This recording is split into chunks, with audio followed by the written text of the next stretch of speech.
So, good afternoon, everyone, and thank you for joining us today. I extend a warm welcome to all of you to the fourth and last webinar in the series, which is Breaking the Cycle Voices from the Field, Integrating Family Strengthening Principle into Practices. So, on behalf of IACN and Udyan Care, it is my pleasure to welcome each one of you join for today's webinar. So before we begin, I would like to share a few housekeeping points to ensure a smooth and engaging session. Kindly introduce yourself in the chat box, mentioning your name, designation, and location. Please keep your microphones muted during the session to avoid any disruptions.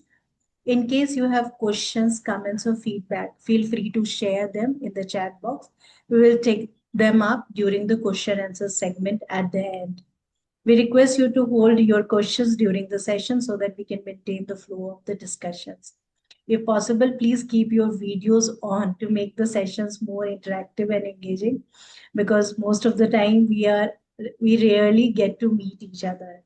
Additionally, in adherence to our child safeguarding policy, we request all participants, including the speakers as well, to avoid sharing any identifying details of children or families, ensuring confidentiality and privacy at all times. So, we know, the month of April is observed as the Family Strengthening and Child Abuse Prevention Month. So, to mark this occasion, IACN and Udyan Care have come together to bring forward voices from the field, featuring practitioners, network, and civil society organizations working towards strengthening families and creating safe environment for children. So through this webinar series, we aim to highlight regional experiences, innovations, and challenges in family strengthening, promote knowledge exchanges and peer learnings, identify region-specific gaps and recommendation, build momentum for collaborative action and policy advocacy for family-based alternative care. The today's discussion focus on the South region, and we are honored to have with us a panel of experienced practitioners, advocates of family-based care, family strengthening, and community intervention. So I extend my warm welcome and sincere thanks to all our esteemed speakers for joining us and sharing their valuable insight. We hope this session will be enriching and meaningful for all of us, all the participants. So with that, now I invite my dear colleague, Ms. Asoni Grace, to share a brief summary of last three webinars and key reflections from that. So over to you, Asoni.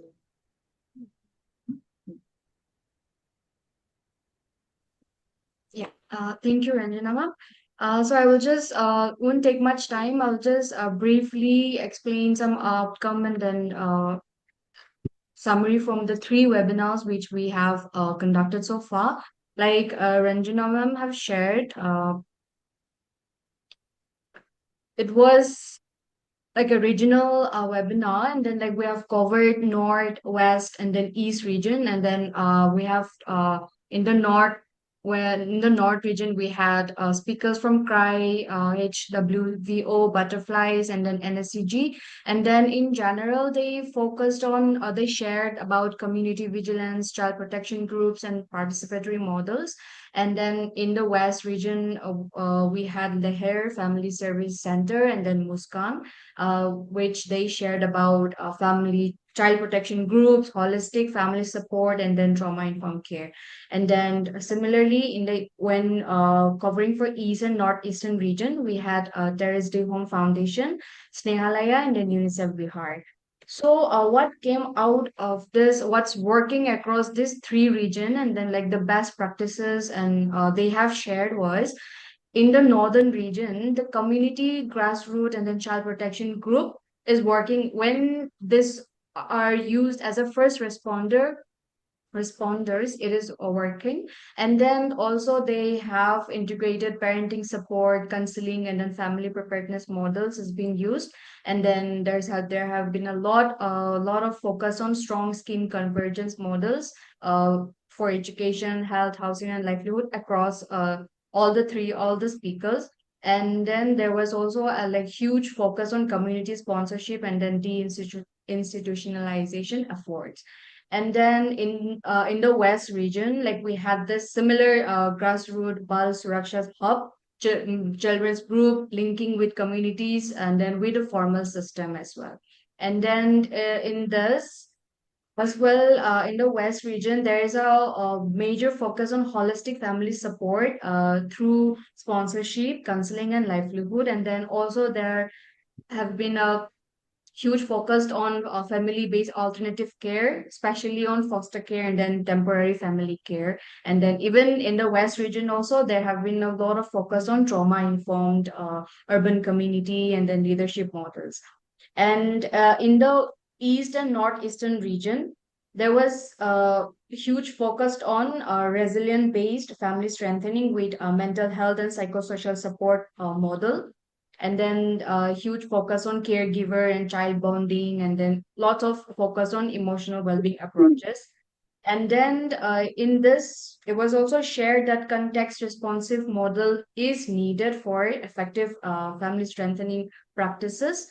And then also using sports, life skills, and community engagement is also uh, focused for prevention of unnecessary family separation in the Eastern Northeastern region. So, similar themes which came out of these three webinars which we conducted was the common learnings across was that when family strengthening is used as a preventive and continuous process, it has been effective. And then also using the importance of community-based system like grassroots system for early identification and then response. And then also, whenever we're implementing family strengthening, holistic multi-dimensional approach, like covering all financial, mental health, parenting services is needed. And then also to have a centrality of caregiver and child relationships with a focus on emotional well-being, and also for sustainability, and then for scale up convergence with a government system and scheme is the key. So these are all across all the three webinars. These are some prominent similarities which came out from all the present all the speakers. And then some of the few common challenges which came up across the three webinar was the policy and then versus implementation gap. So across the speakers, like it came out that like a documentation and then scheme access delays have been prominent across the three regions. And then at the grassroots level also there's a need for capacity building. And then at the grassroots level, there is still an institutional biases towards a residential care over family-based alternative cares like sponsorship, foster care, adoptions, and all. So, and also across the webinar, it was all there is this structural factors. Because of these factors like poverty, migration, and then substance abuse, because of this is adding to the vulnerabilities and then affecting impacting the family strengthening efforts. And like I've mentioned earlier, there is a limited awareness in this alternative care models and then available schemes among the vulnerable families. So these were some of the common learnings and then challenges which came out across the three webinars. And then we're excited to learn and then hear from the South region as well. So, and these are just some few snapshots from the past webinar which we have conducted. And now with this, I would like to hand it over to Miss Jumi Joseph. She's the head of Catholic Relief Service China, Chennai. With over 20 years of experience, she have overseas programs like very close to well-being of families across South and Northeast India. And then all these programs have been focusing on child protection, fostering alternative family-based care. And then throughout her career, she has been working, fostering strong relationship with local governments, churches, religious leaders, and then civil society partners. So Ms. Jumi Joseph, she will be sharing a brief about some basic principles of family strengthening, and then what a Catholic Relief Service efforts on family strengthening. So with this, I will hand it over to Miss Jumi. Thank you, Asoni. So, I mean, looking at this bio, people should not think that I'm coming with, I'm just going to be a preacher here. I think I'm also still learning, and there are a lot of new things I'm learning every day. So, and we are here to learn together. Uh, so, since this consultation was really focused on family strengthening, I thought it would be good to first understand a little bit on this. And I'm sure, like all of us, understand this concept of family strengthening, but we thought it would be important to have a refresher to ensure we are all on the shared, we have the shared understanding. So, as we know, family strengthening is not a single activity. We already heard about it. It's a deliberate long term process. It focuses on enhancing families' capacity, resilience, and confidence to care for the children's safety. Therefore, it is important to shift our mindsets from seeing families as recipients of support to recognizing them as primary caregivers and key decision makers. Next slide, please. So, family strengthening is just not a programmatic choice. I mean, it is firmly rooted in the national policy and law. Our framework, our legal framework tells us something important, that our responsibility is not only to prevent unnecessary institutionalization, but to actively support families so that they're ready, supported, and resilient enough to care for the children. When we look at the care reforms as a whole, family strengthening really plays three important roles. I mean, that's the triangle that you can see on the slide. The first one is about preventing separation before it even happens, which is going to be like very, very important so that we really move from a reactive approach to a proactive approach. Second, for the families who already experienced separation. So, how do we build their resilience? And the third, it is about supporting families who are providing family based alternative care support.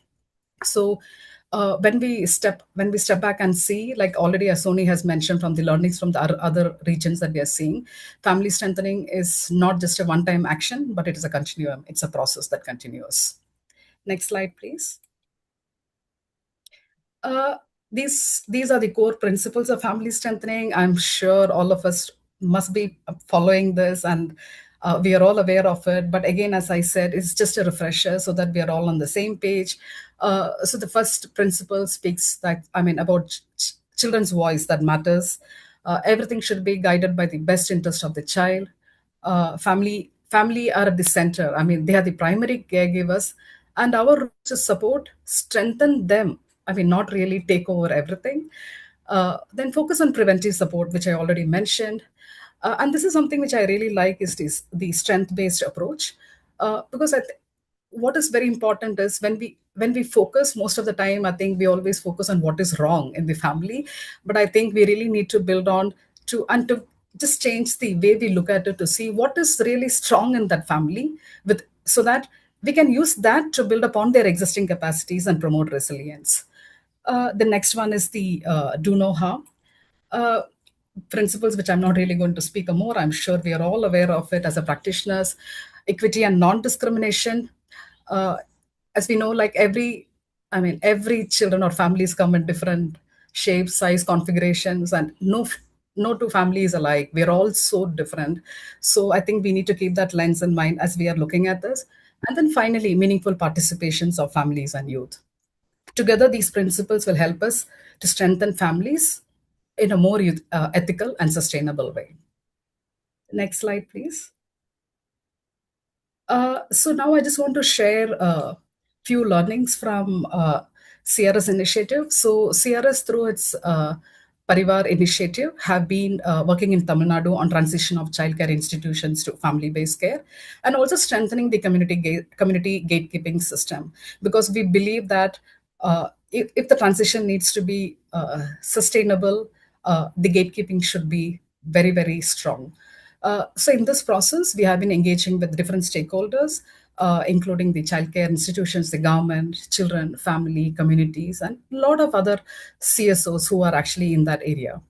Uh, so I would be really focusing more on the transition. So I would actually just share a few experience and learnings from engaging with the CCIs, uh, uh, and then how we have been engaging with different stakeholders. So as a first step, as we all know that when we actually start engaging with the CCIs, the childcare institutions, they play an important role. But then as we speak to them, right, about transition that brings a lot of fear and uncertainty. Staff worry about children's safety, their own relevance, and their own future roles. I mean, you can look at all the different questions that is coming from the staff about the children or even about themselves. So these concerns are valid and human, and I think so initially when these concerns came, we thought, is it part of resistance? But then later we also realized it is not resistance. It's really, they really want to see how the children can be supported. So we really need to look at from that perspective. So that is something which we have been learning. So the first step has been really building the buy-in of the childcare institution staff, which requires empathy. We need to clarify their roles, and the capacity building is so important because they have been doing this role for years, and most of these childcare institutions have been, have been into this role with all good intention to take care of the children. So, but I think now with the changing scenario in the changing scenario, we also need to see how we can actually change the care differently. So it needs a lot of empathy, and then that support that we need to have when we are actually engaging with the CCI staff. So one thing is very important, that without having the proper buy-in, without CCI staff engagement, transition can become very, very unsafe. So this is a very, very important step where we bring the stakeholder aligned and then should be really able to understand the issues. Next slide, please. So the next thing is about assessing the children. I know I'm getting into like micro details, but I thought it would be great to share our learnings from the transition perspective, because most of the time these are some things which we are also learning from our partners. So when we are actually working with the children, I think the first thing we look at is the institutional records, and most of the time the assessments heavily look at the institutional records. But then and also when we actually review the cases, we look at like what has been the reasons why the children are in the institutions, their family and kinship status, how long they have been in the institution, their socio-demographic details, their behavior profiles. But then what we realized that the information is insufficient to plan the reintegration of the child. The information in the CCI is insufficient. The data is very child focused. There is no insight about the families. Data lacks periodic review. So the real time decisions it gets very, very difficult. So that is what we have learned when we are actually looking at the records of the children in the CCIs. So this has been our learning, that reliable reintegration requires moving beyond static institution data to dynamic family level insight. I'm sure all of us must be facing this and seeing this in our experience, but just wanted to highlight based on what we have learned from our partners. The next slide, please. So the next step is about assessing families. So partner team members, they do individual family profiling. The case managers get to the field and then they do the profiling. One thing we have even seen, that based on the information that is available in the CCIs, when we get to the community, sometimes the address or the details are actually not correct, because they have all been given when the child was admitted into the CCI. So there's been like need even for family tracing and identification that had to happen in few of the cases. Then a comprehensive need assessment was done, and then we also need to look at the different intervention systems at the family level, and then socioeconomic and financial resilience. So assessing family as a whole, to just look at the entire picture, the entire gamut is like very, very important. And so there are a lot of interesting learning here. So when we actually engage with the families, one thing which comes out is that family decisions on this care was influenced by the parental belief in self-efficacy. They sometimes feel that they are not capable to take care of the children, and then they're also given a notion that CCIs can take better care of the children. And then there's also this no choice mandate. So basically, there is a feeling that there is nothing that is available. So the entire responsibility is moved away from them. So that no choice mandate is becoming so strong. So when we actually go back, they say, you guys didn't come back to support us that time, and but now why are we speaking? And then sudden shift in the family agency, where parental confidence and belief in their own ability strongly influences care decisions. So that is something which we also learned in this entire process. So trust cannot be rushed. It is built through consistent or iterative engagement. So it is so important that that initial meetings with the families, and they really need to be grounded so well, and we need to really prepare so well. Otherwise, if the trust is not established, we cannot really move forward even one step ahead. So that is something which we learned in the process. Next slide, please. Uh, so then again, when we actually assess the children, I mean, the things which we look at, like, uh, why, I mean, do they have preference of going back to the home? If yes, why? If no, why? Understanding what fears children have. So, and this exercise is basically done by the counselors, like how this change of environment is going to impact them. Like, I mean, the biggest worry they always come up with about their friends, about the new school, or the issues at home, and how the parents are going to take care, whether they'll be able to provide whatever they need. So, and then also the concerns also depends a lot on the age group, and then the length of stay. If the more they stay in the CCIs, then it becomes very difficult for us as we engage with them, for them to go back to their homes. I mean, it is so difficult to get that feeling within them. And also, we also look at the effect of institutionalization on children. Like, for example, some of the things which I've seen is low decision making skills. There is no aspiration. Sometimes some of them, like, they say it's okay, it's fine, we will just finish the studies. So how that aspirational differences are there between them, and then inability to think for themselves. They're just doing things normal. So there's been a lot of impact that we see because the children has been in the institutions for a very long time. Next slide, please. Uh, so so I mean, here you can see the voices of children and insight from the counselor. So children ask these practical questions about safety, belonging, schools, and friendships. Many struggle to even imagine a life outside the institution. uh, but this counseling insights sometimes help us to interpret their readiness, coping skills, and adaptability. So one thing which we learned is that when we actually look at this, we need to look at the child's voice also plus the counselor insight. These must be considered together actually when we are preparing the plan for each of the child. Next slide, please. So then for the reintegration support, when we actually prioritize the children, I mean, when we actually get all the data of the children, we just don't go rush up with everybody together. There we prioritize the children who can be ready. I mean, whom we can get them ready soon, and the family environment is also good. And then so there are a lot of other criteria that we have, and then we prioritize the children who can actually go back. So because it sometimes becomes difficult to take the entire everybody together, because a lot of work also has to be done at the community level. Then parental orientations, which includes parenting programs, and then psychological accompaniment to them, for them to accept and then really come out no choice mandate, to increase their self-efficacy. So there is a lot of work that needs to go around with the parents. Then we also see to increase the child family interaction, especially when the child is in the CCI and the family. I mean, to increase their interaction, because most of the time what happens, there could be like set rules within the CCIs. Some follow it, some don't follow it, but some families don't even have the time to get in touch with the child. So there are many things. So one thing which we ensure that there is more interaction, so there is more parents meeting that is being organized, so that that interaction increases between the parents and the child. Then there's also follow-up interactions after they go back. Then we continue the counseling, where uh, I think when they go back to the families, every day new things come up, every day new challenges come up. So how do we address their emerging concerns?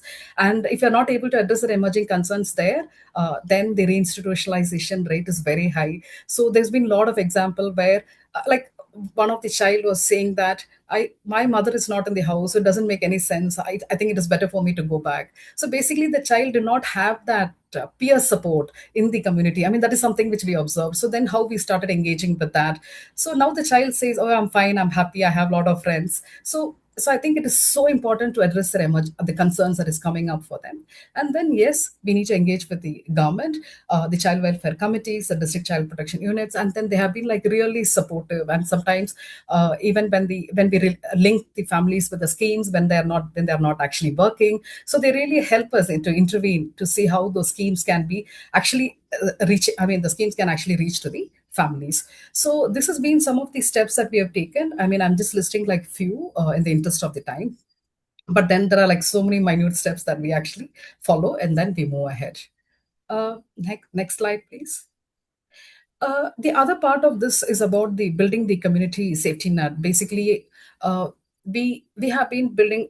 I mean, working with the faith-based group. Basically, we look at the Catholic Church, where we have been engaging with the parishes. Uh, every village has a parish, so we have been engaging with the parish to see how they can actually take the protective role of helping the children in their own community or in their own areas. So they have been actively playing the gatekeeping role.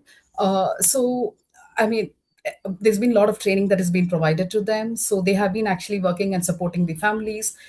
They have been creating that enabling environment, and then even getting resources for the families. Sometimes I think there are a lot of people who are I mean available to provide the support, but I think it's about how you ask that support. So actually we train the gatekeepers to see if they can reach out to get the support for the children, and then safeguarding, that is one of the key role. So we build the capacity of the parishes, and so then they are able to support the children. So there is an angle here like why we took this approach. So especially in Kanyakumari, where the Christian minority was very very, I mean, in terms of the percentage it was high.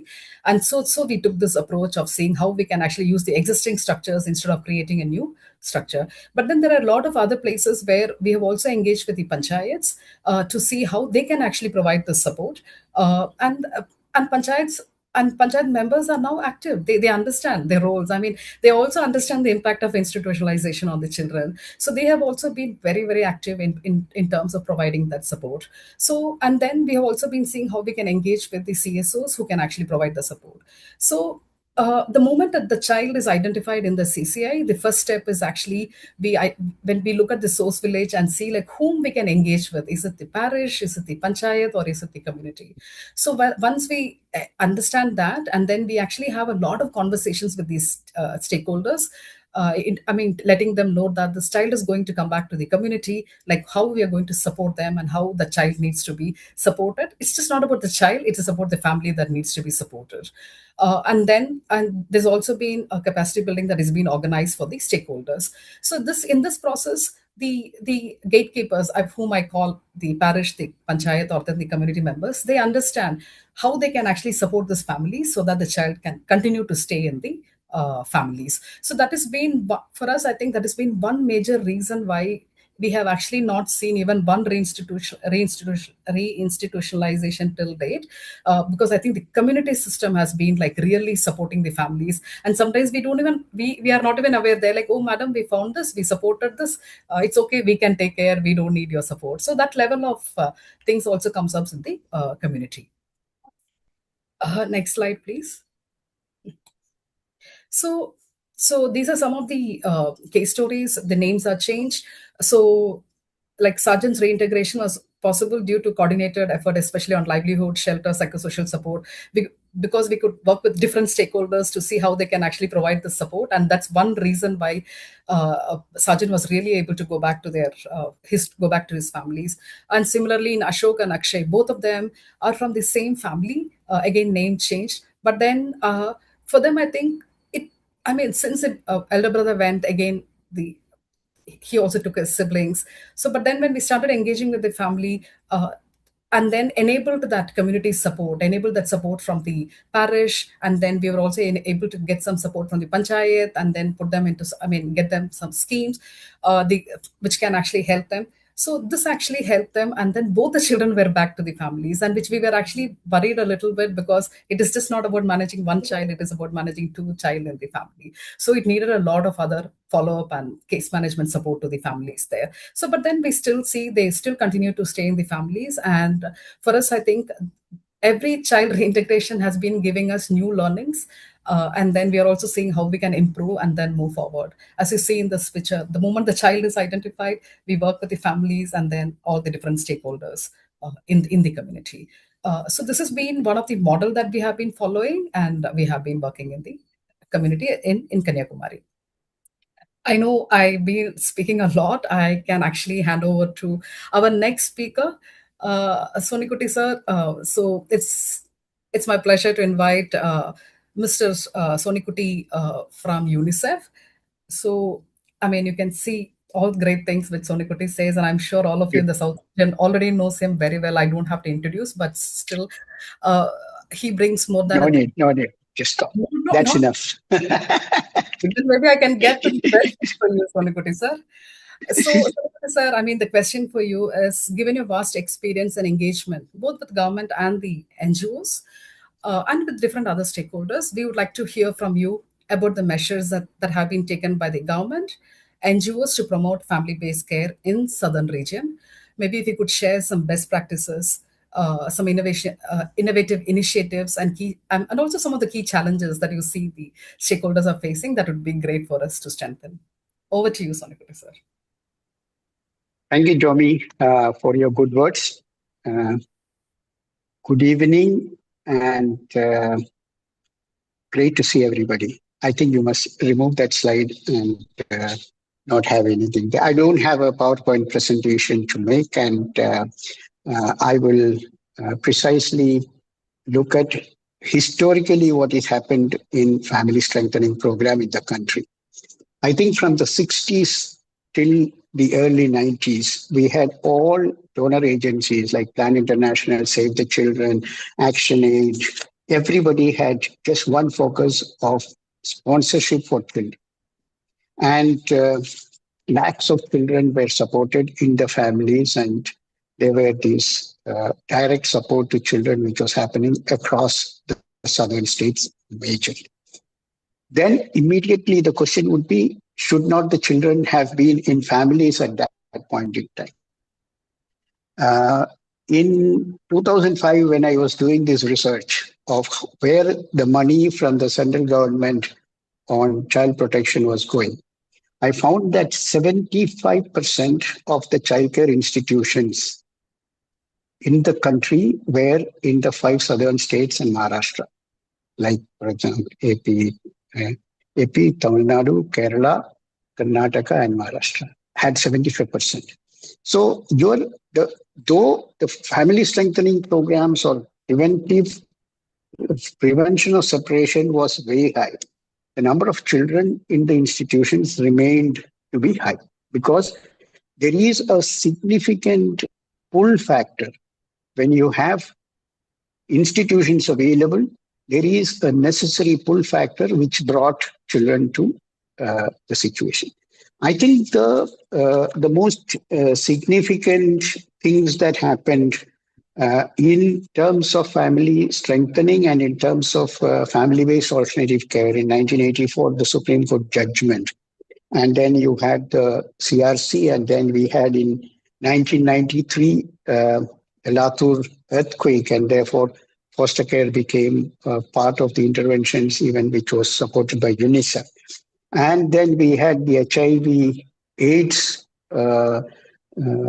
What happened, a lot of children were without families and then the whole family strengthening and support systems for sponsorship and support to these children emerged. And then we had the corona, which again repositioned the whole thing. And right now we are in the wave of cash transfers to families as a political and a state intervention, which is pushing a lot of cash, like the Amawadi scheme, where every child in Andhra Pradesh gets 15,000 rupees for putting their children in school, education, and all that. So this is just the kind of important things that is happened. And I think it is very important to note that the history of foster care for us is the very recent. But in Karnataka, I had evaluated a foster care scheme way back in 1990s, which was already running for 10 years. The foster care scheme, which was supported by the government. And you also had group foster care, which was part of the intervention. You have the Bal Sadgobani is something which is already documented and which we said is moved across the Mumbai experience. But I think the Karnataka experience of foster care was something which was very unique and an initial thinking which happened. And what facilitated that process is the interaction of the adoption group, the group which worked on adoption in the 80s and 90s. We had the strongest group of adoption in Tamil Nadu, Karnataka, Kerala, which had the maximum number. Again, around 75% of the children adopted in the country came from these five states, which I mentioned earlier. So there was a history of adoption, foster care, which existed in these states, which were yeah, at one point it was promoting family-based alternative care. At the same time, the number of institutions had consistently increased, and almost all these states had more than 1,000 CCIs at a given point in time. Now it is come down. I'll tell you the reasons for that. Um, I think one of the critical things which we need to really look at is like, what is being happening in terms of adoptive parents, foster parents, and others in the system. I think the key thing that promoted support system for adoptive parents was the Adoptive Parents Association. Sudatta in Karnataka, the same thing happened in Tamil Nadu, Kerala, and others. You had the Adoptive Parents Association, which brought together the whole support system for all adoptive parents who were members of this. Now, these family strengthening interventions, unless we have this kind of a support system, and I remember when we were in the middle of Corona, when we had necessity to get children in foster care or immediate care, the whole support system of the adoptive parents was available even to foster children and to take this one forward. I think in terms of a way forward, how do we create such fora of adoptive parents in strengthening family-based alternative care? How do we invest in strengthening such bodies and making sure that they are able to step into the other realm? Yesterday, I was with a group of care leavers, and one of the things which emerged in the meeting was their willingness to be foster parents or adoptive parents when they move out of the care system and when they are established. And we did have, in a group of 25, 30 of them, we did have an adoptive parent who is actually being a care leaver. So I think when we are moving forward, you get into the whole dimension of support system. Let me just come to the HIV/AIDS and what happened in the country in terms of family-based alternative care because of the epidemic and the kind of supports that was created in the country at that point in time, especially in South. A lot of children were supported through sponsorship. Both AP, Karnataka, Tamil Nadu, with extensive program of supporting these children in families. The same thing, actually, what happened in the Corona is what happened with the Supreme Court order of asking children to be sent back home. I think these are the things which needs to be studied in detail. What happened in Karnataka, for example, you had more than 62,000 children in childcare institutions at the start of Corona. And right now, you have around 15,000 children. Now, because the children went back, there was the support systems which were created for their mental health support, rationing, and other supports which were there. And therefore, the number of children who came back is being reduced. The second is the whole model which CRS was doing about the case management. We have Karnataka where we have actually deinstitutionalized more than 12,000 children in the last 3 years and given intensive support in terms of family integration, the kind of gatekeeping and the support structures that can actually strengthen this. AP and Telangana and Karnataka have extensively moved into reintegration children with families. Now, when we are talking about reintegration, because of the pressure that happened with the Supreme Court and others, right now, the discussion that is happening, one of the challenges I would say is the shifting of the children from childcare institutions to KGBVs and SCST hostels and other mechanisms as a nation. So at some point in time, the whole focus on deinstitutionalization, as I would say, is throwing up a lot more of challenges. They are moving from one form of care, which is institution based, into another form of care, which is still institution based, either be it in hostels or SST hostels or others. And this is something which needs a little more of our attention.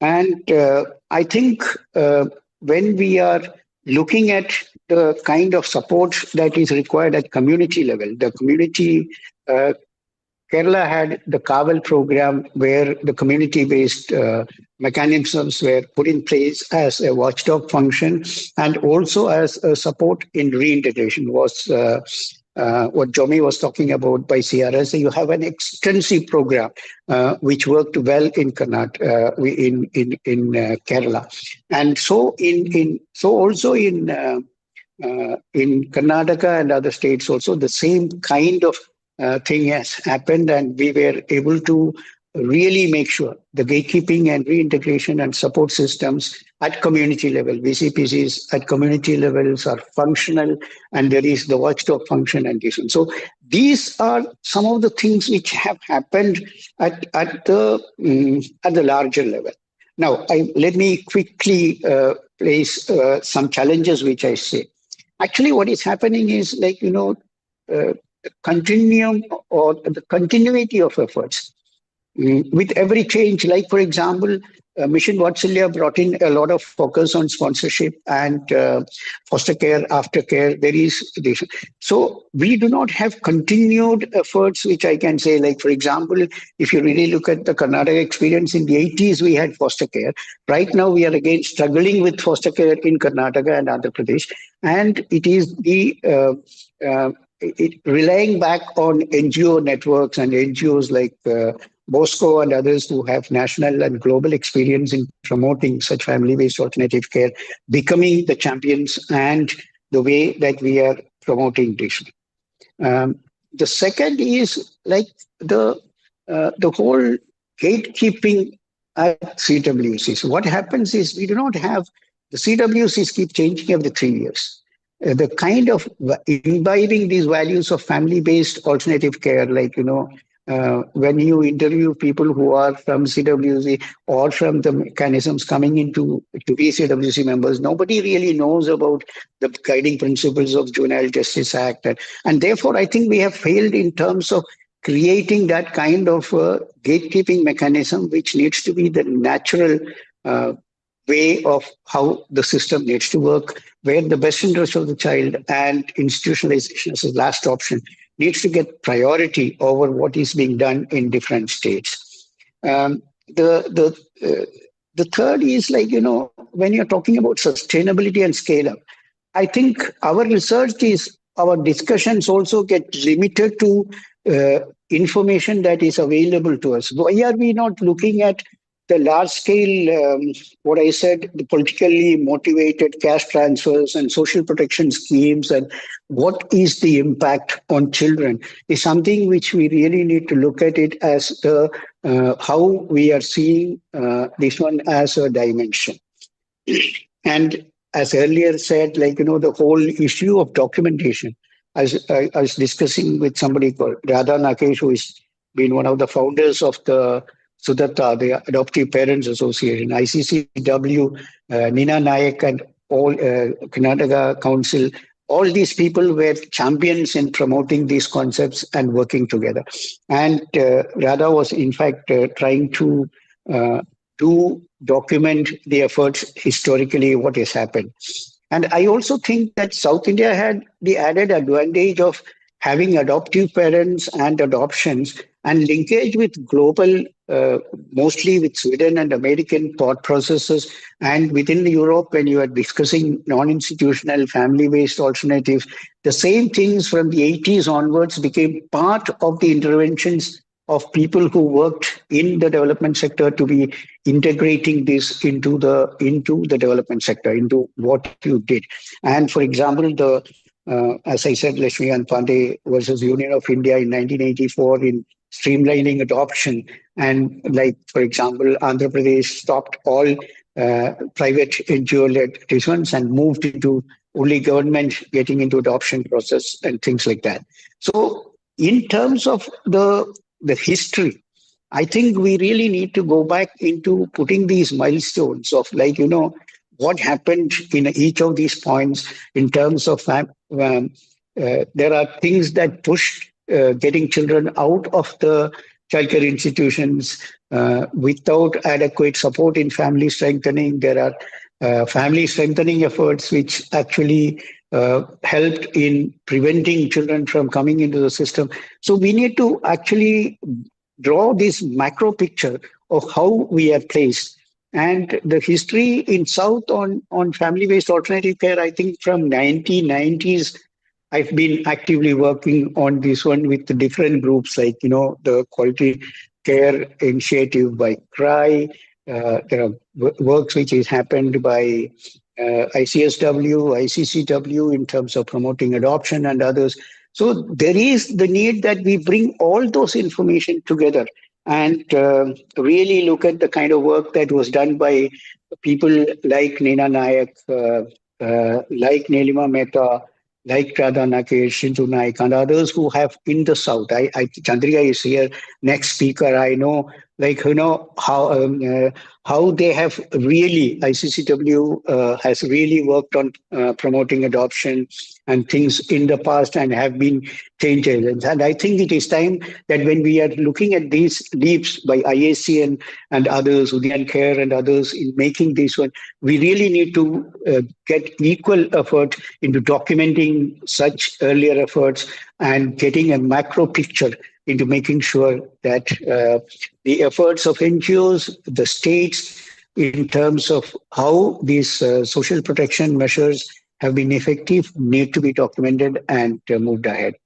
All the very best, and thank you for the opportunity. Thank you. Thank you, Sonikuti sir. Thank you so much for this insightful reflection, I would say, especially the historical perspective on how family strengthening was evolved. I think it was so great to listen to that history, actually. And also the different approaches across the southern states and then the challenges faced during the implementation. And also, I completely agree with your emphasis on the need for systematically documenting some of these key practices, right? I mean, I think all of us do it, try it, learn from it, and then, but we forget to document it. And sometimes I think that is the biggest challenge that all of us face. And thanks for emphasizing that. And thank you so much. So, moving on, I would like to invite the next speaker. So, yes.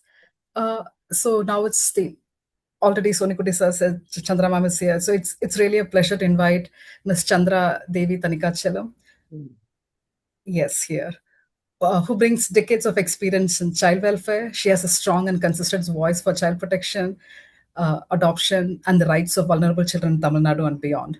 As a president of ICCW, her work continues to shape systems and practice on the ground. Also, I would like to invite Purnima Vishwanathan to join us today. She brings a unique blend of corporate leadership experience and long-standing commitment to social issues. As the Honorary Secretary, General Secretary of ICCW in Tamil Nadu, her work focuses strongly on child welfare, governance, and support to children with special needs. So over to both of you to share your experience.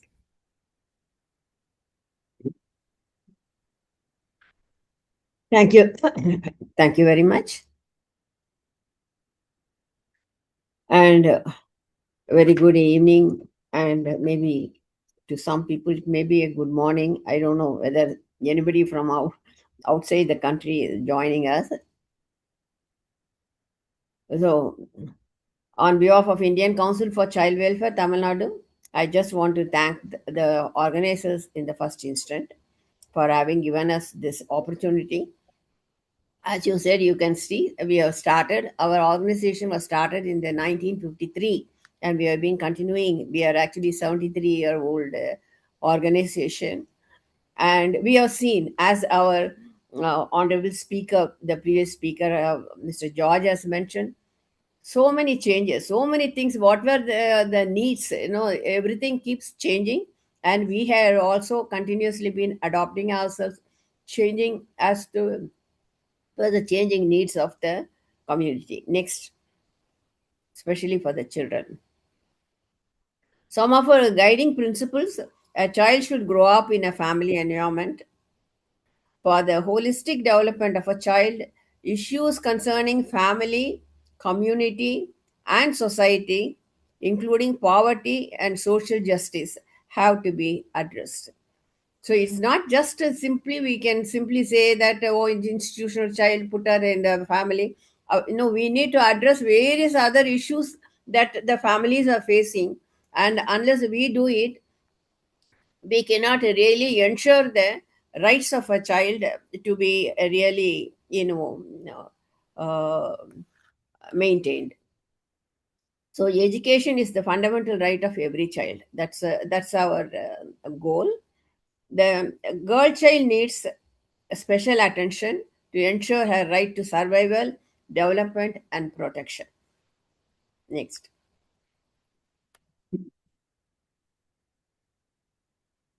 So now your focus is more on residential care facilities. I'm just starting with that. Even there also, the need now keeps changing. That's what we have to really see, and to some extent, we should feel happy also in certain areas. For example, in 1990, we started this orthopedically handicapped children home. It was a residential care home, but it is not actually not that the parents simply gave up the children and their child need a residential care. Instead, it is we reached out to the families to help them and motivate them to send the children to our institution, mainly because we saw in the rural areas those days it was lot of children who were actually polio affected children, and the even in those days district hospitals were not fully equipped to do some certain very technically oriented surgical intervention and other things.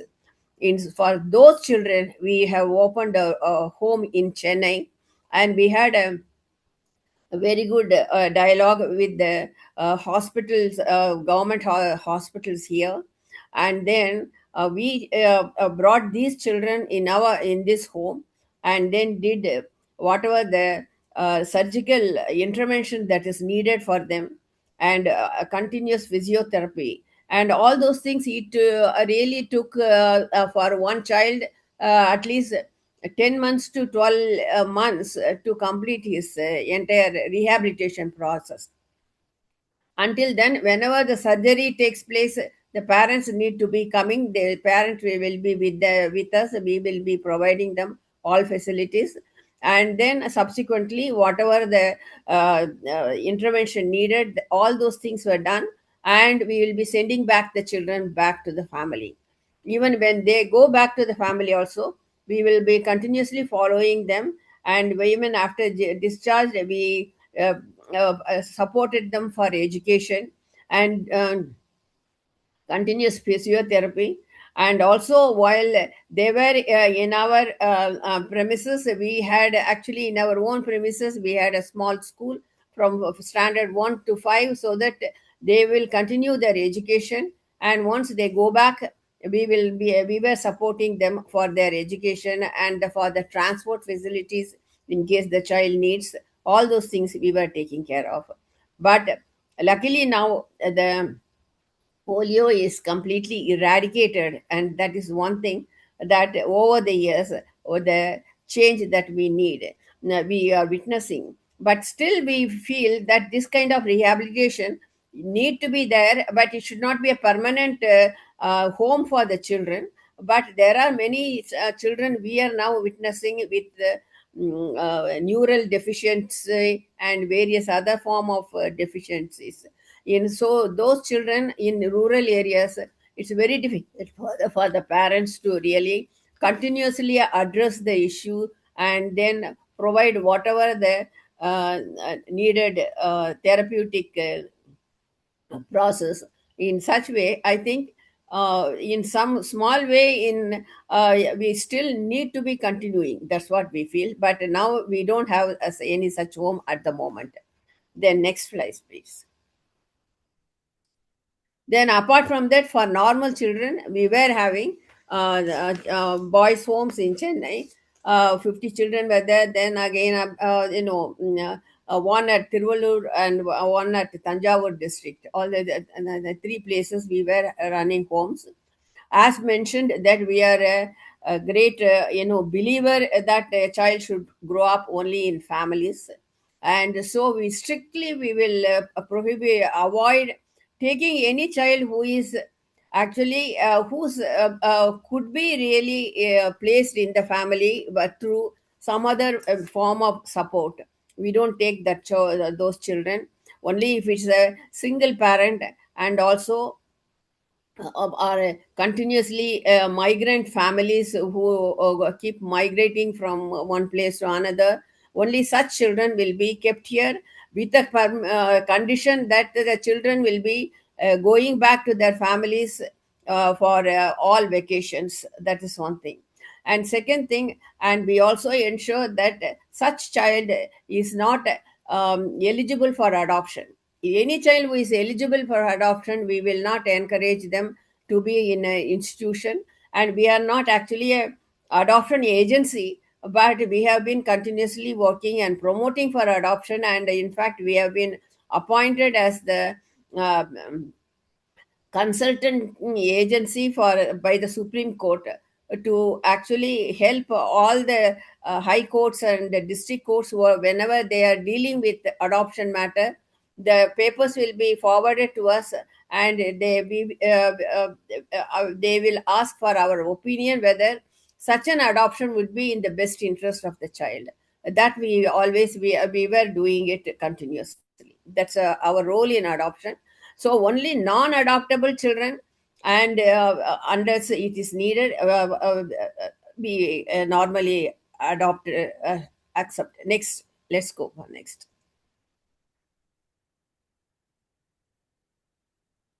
Then apart from that, we are not just dealing with any child who come to see us as a a child care institution. We can say that at least the first step is done to help those children. For every single child who is in that institution, we can see outside so many other children who are working in tea stalls and in so many other places from morning 6 to night 10 o'clock, and nobody bothers about them. So we believed in actually to go into the community and then ensure that every child, yes, right is being protected.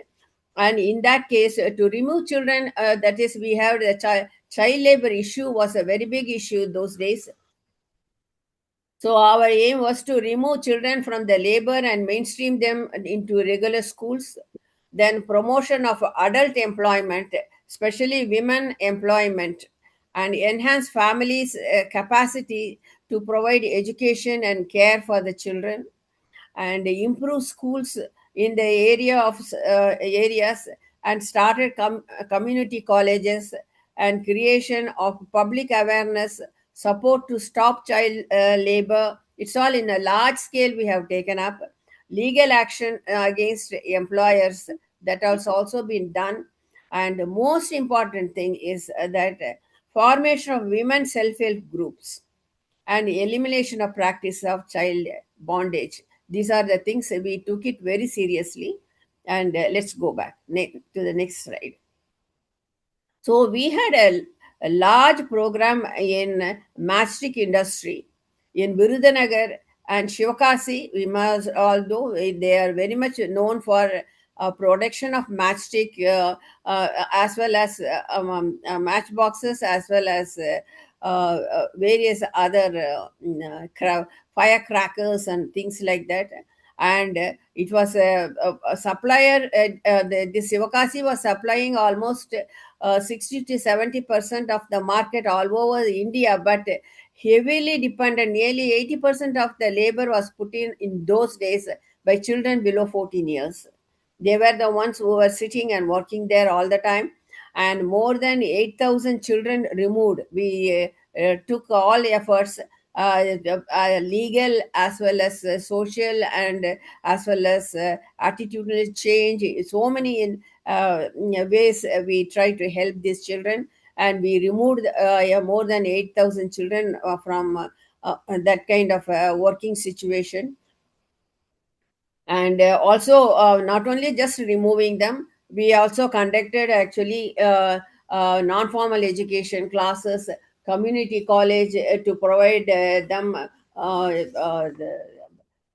some sort of technical and other form of training to those children, and so that they can go back to the school, and through non-formal education we were able to ultimately put them back in age appropriated classes. We cannot put a 10-year-old into a first standard one. So age appropriated classes we have put them, and various other kind of rehabilitation programs were going on. And now we are so happy to say that some of them are now qualified lawyers now, and many of them have gone for higher education, and we supported them through their education. And the community college also we started there mainly to provide them technical education. It can be a motor service center. They can work in a very electronic or a computer hardware. Various other things were provided. Trainings were provided, and we had placed 297 children in very good jobs. Then the same way in BD industry in Vellore district, we had worked in 180. No, yeah, I mean, we have worked for child labor situation where children used to be pledged, and that is something everything happens mainly because the families were very much below a poverty line in those days. So 108 children we removed from that kind of bonded labor system, and then other 2457 children were mainstreamed into schools. Next.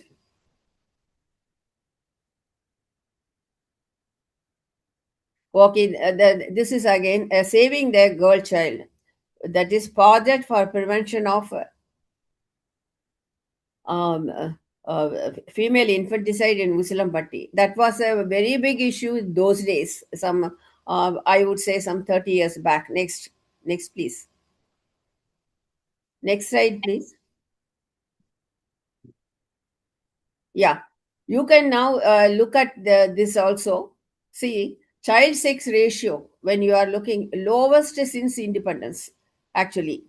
Even though now we have, there is so many hospitals are come up, and then medically now all hospitals are much more equipped to address the needs of young babies. But with all that, 0 to 6 years girls per thousand boys, when we are looking into census of 2001 says 927 girls are present as against 1,000 boys in India. And now census of 2011, now it further dipped to 914 girls against 1,000 boys. So there's some 71.15 million less female children are present in comparison with male children. This is the 2011 census. To now 2021 census, we are still awaiting. We are since it has not started, we really don't know. But at the same time, when we are looking into the birth rate of in many pockets in India, some of them are really very scary, very low. Only 800 girl babies are born as against 1,000 boy babies. So these are all very much, related to, violation of the Article 21 of the Constitution, that is right to life. And now infanticide no longer takes place, but feticide is very much happening. Okay, let's go to the next slide.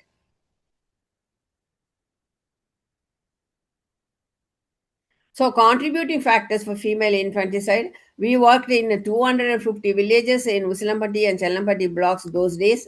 The cultural compulsion to have a son, that is something, it may be though in the very much in the mind of the people those days, especially an economic burden associated with a daughter. Any daughter means it was considered as an economic burden. Next. Counseling and monitoring pregnant women and families, youth and adolescent girls training. Continuously, we have been addressing these issues in those areas. Support to girl child's education, and most important thing that has happened where we had a lot of success rate happened is economic and social empowerment of women through self-help groups.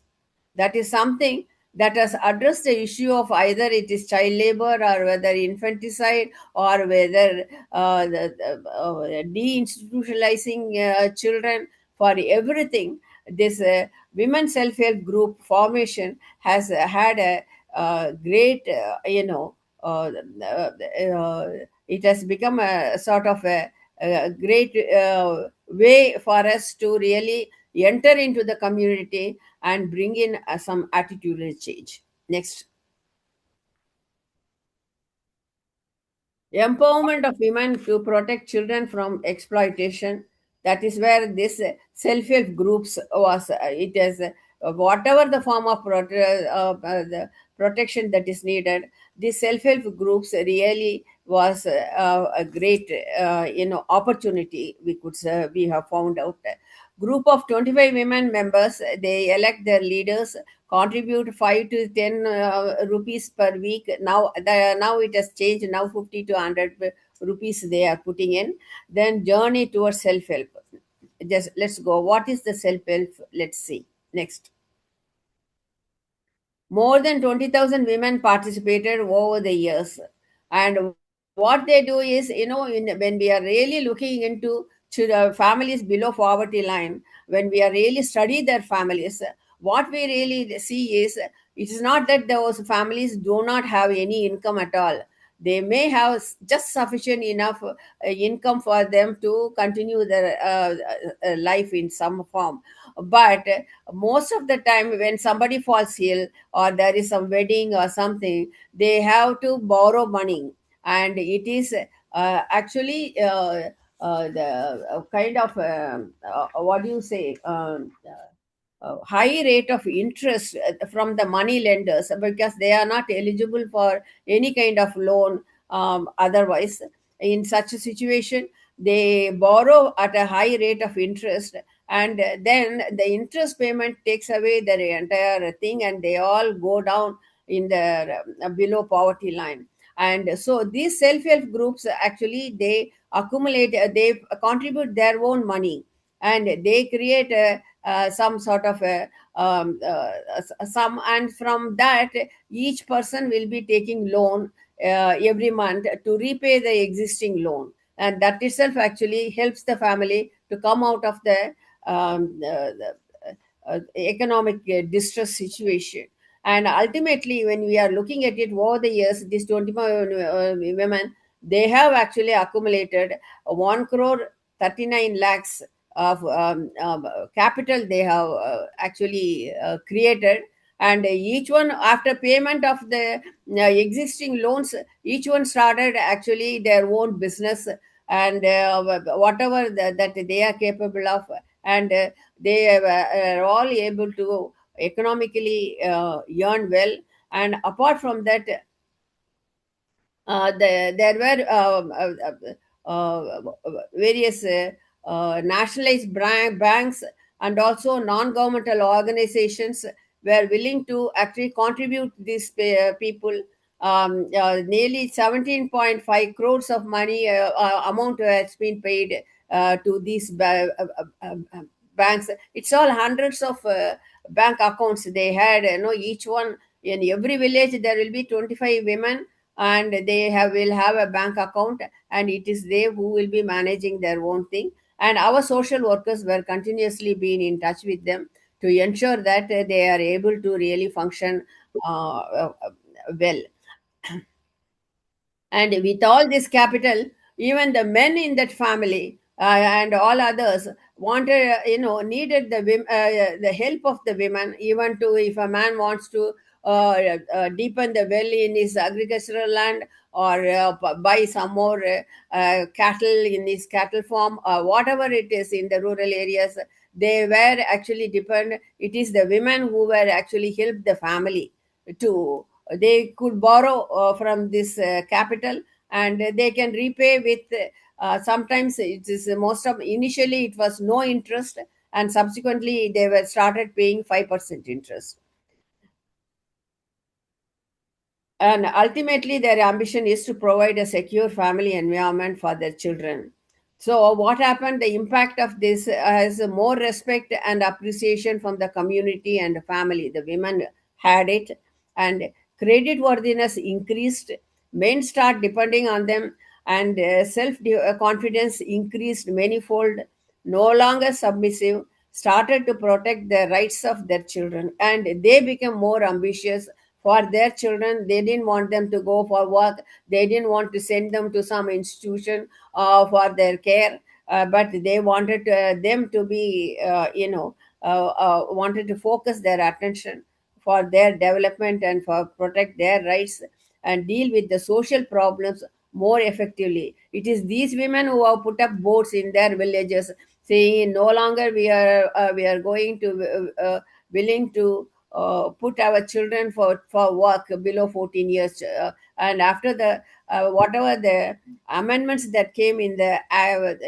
law also, we were continuously being in touch with them and appraising them, and all those things have really helped in preventing any form of intervention of or abuse of the rights of children altogether.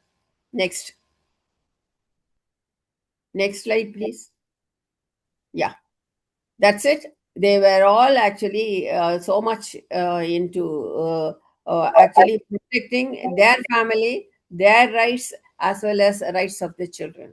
Now what is now happening with our children who were in the institution, and currently because we stopped actually we didn't believe in institutionalizing the children from the beginning. As I told you, that we were very much into adoption and foster care, in promoting adoption and foster care, and also reintegration.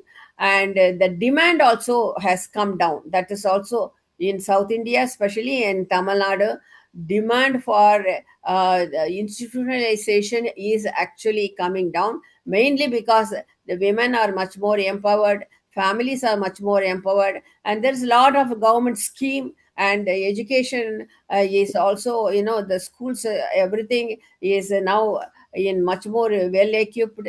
All those things have changed now. So our services also, we cannot simply go on having institutions and then doing the same thing. We keep on changing now our things. The children now do not need even education support for school going, because the schools are all well equipped right now.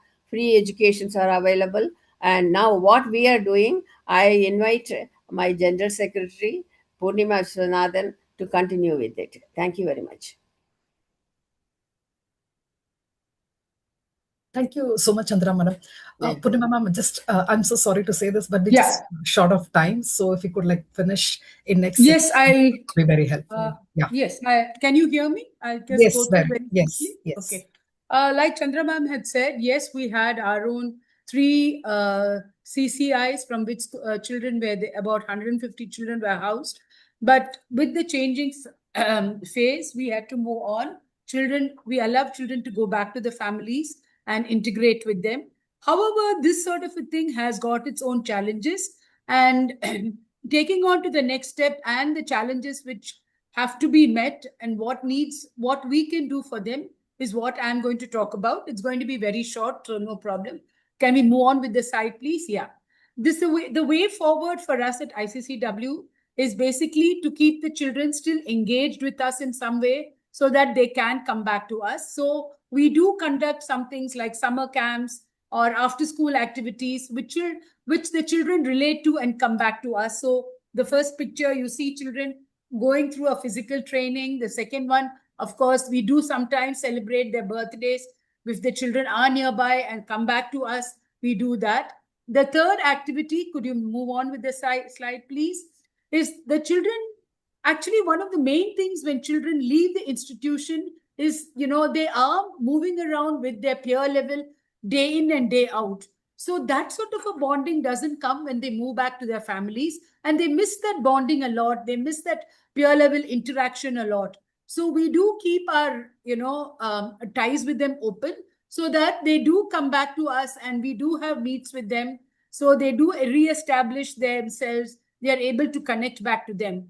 Also, during times of examination, when children feel they need some additional support, we are able to provide them with, whatever educational support that is required for them.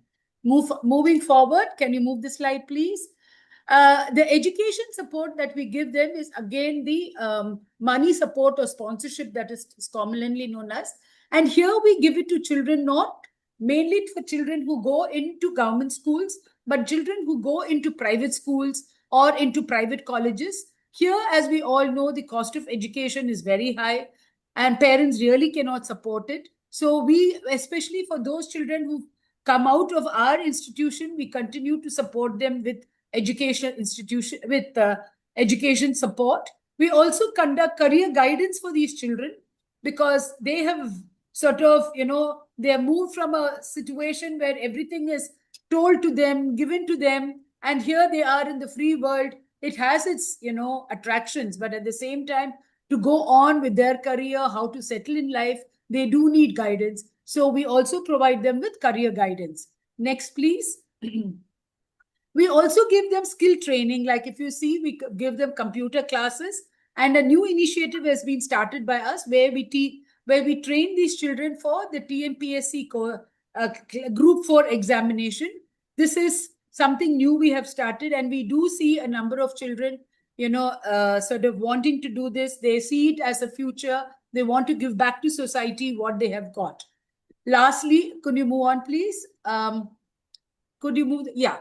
Now, besides helping the individual child, we also empower the parents, and this we have done through, certain skilling activities to them, empowering the ladies especially, like we're doing a sewing circle where we make products for them to take home, and then they can sell to their own self. The next slide, please, is also about the RE classes that we hold for them, where they do embroidered products, and that is also sold. Can you move the slide, please? Yeah, these are the RE classes that we hold for the mothers, so that, they get a way to earn money, so that they are able to provide and take better care of the children. This is something which is taken off very well for us, and parents are always waiting in line to, join these courses and take on, earn whatever they can. Move ahead, please. The last one here actually shows us, if Chandra ma'am talked about the female infanticide prevention that we had died at Uslampati. This was done, 20, 25 years back. These girls have all grown up now. And the parents, said, okay, now we've saved the child is grown up. What do we do? So we have actually a nursing college in Uslampati where these girls are trained to be nurses, to give, care to geriatrics. And this is a very popular program which has taken off there. We have 100% placement. About 100 girl students are trained in this institution, and this is really one of our best initiatives which has taken on. This is it attracts a lot of attention from the local people. The families are really happy to see what has come out of it, and the girls are actually working now. So instead of being burdens to the family, they're actually the bread earners in the family, and this has changed the institution. It's changed the thinking of the parents, and it's gone a long way. I think this is what we have to. Lastly, we have also launched an online resource center. It's called ICCWTNARC.org. This covers information on laws, on government policies, and available resources on child protection and abuse and neglect. And this covers area from 27 different Asian countries. So please do have, go and look into this resource center. It will give you a lot of idea on what is happening in other countries as well. I think this is what we have to share with the team. Thank you for giving us this opportunity to participate in your program. Thank you. Thank you so much, Chandra ma'am and Purnima ma'am. I'm so sorry that we had to cut you in between, but it's just in the interest of time. I think your experience clearly showed strengthening families through community engagement, women's empowerment, education, livelihood, which is actually central to child well-being. We especially appreciate the way you highlighted practical approaches and long-term learning from your work on the ground. Thank you so much for sharing this experience. Ranjana, over to you.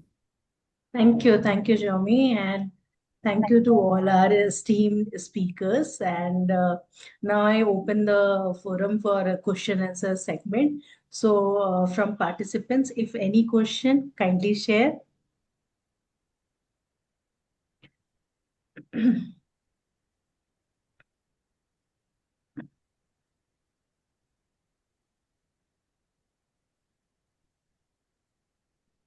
Okay. Sushmita, yeah, please share your question and also let us know this is for uh, which speaker that you are asking this question. Yes. Good evening, everyone. I am Sushmita, representing CRS and our family care initiative Parivar Plus. I would like to thank you, IACN and its partner, for convening this important dialogue on family strengthening and for creating a space to share learning and perspectives. My question is for Sonikuti sir. In the context of Mission Vatsalya's vision to build a strong child protection ecosystem anchored in state and local governance, how might interdependent departmental convergence be practically operationalized to strengthen and re-envision the role of existing standing or subcommittee of local bodies?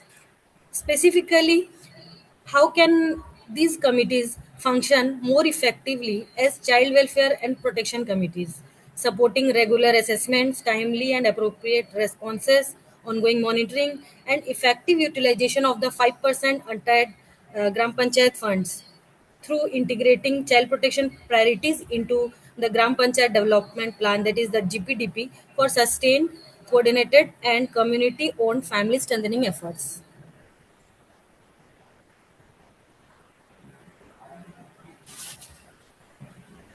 Thank you, Sushmita. Sonikuti sir, could you hear the question?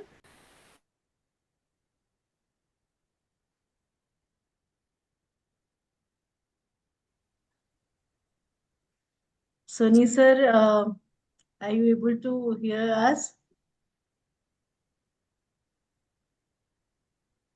This question is for who? For Soni sir. Sushmita has asked. I think either some network issue or maybe not able to. So we have noted down Sushmita, and I could also see one question from Vedehi ji with this regard that whether it was the hostel, is it a government or private run hostel? So we will get back to you. I think sir is not able to hear or may not be able to get back. So any other question from any other speaker? I can hear. Sorry. The question, please. Sorry, sir. So So, yeah. did you hear Sushmita's question, sir? No, I didn't. Please. Sushmita, could you please, in brief, again summarize your question? Yes. So, in the context of Mission Vatsalya, to build a strong child protection ecosystem anchored in the state and local governance, how the interdepartmental convergence be practically operationalized to strengthen and re-envision the role of existing standing or subcommittee or local bodies, or how the effective utilization of the 5% attached fund. Hello. Yeah. I'm there. I see. Basically, what is done is you have the RDPR, and we have actively working with the rural development. There are subcommittees at the village level. So this integration between urban bodies and also the Panchayat Raj system is how we work on it. Okay. Hello. Yeah, Yeah. yeah, yeah. We can hear you, Yeah. sir. Yeah. Okay, sir. Another question is there in chat, if you can see. So, Vedai ma'am, she has asked the question that you have mentioned about hostel. So, is it a government or a private run hostel? All government-run hostels where they take these children, they move, CWC orders their move between these places. Yeah. Okay, from Uh, CCI to these hostels. That's what. yes. Yeah. For the rehabilitation or the reintegrate or transition process from Yeah. CCI. Right. Okay. Yes. Okay. Anyone has, thank you so much, sir. Anyone, I think Ankit has one question for Chandra ma'am. So Chandra ma'am, the question is for you. Minerva Hotel first. Which kind PVP. of areas connecting with SHG is more fruitful in rural or urban areas, ma'am? Excuse me, I'm not able to hear you properly. Okay. Are you able to hear? Am I Oh, yeah, audible, ma'am? yeah. Now tell me. Yes, ma'am. So there is a question for you that Mm, in which kind of areas, mm. as you had mentioned about the SHG. So the question is that in which kind of areas connecting with SHG is more fruitful, in rural or in urban areas? Both the rural and urban, both are working well. All those self-help groups, but it is much more realistic and much more needed in the rural areas. That's what I would say, because that is where people have never had any exposure of banking system. It is almost like a bank. It is functioning.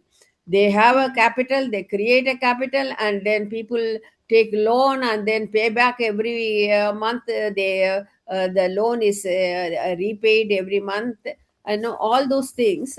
And this is something much more needed for the rural people.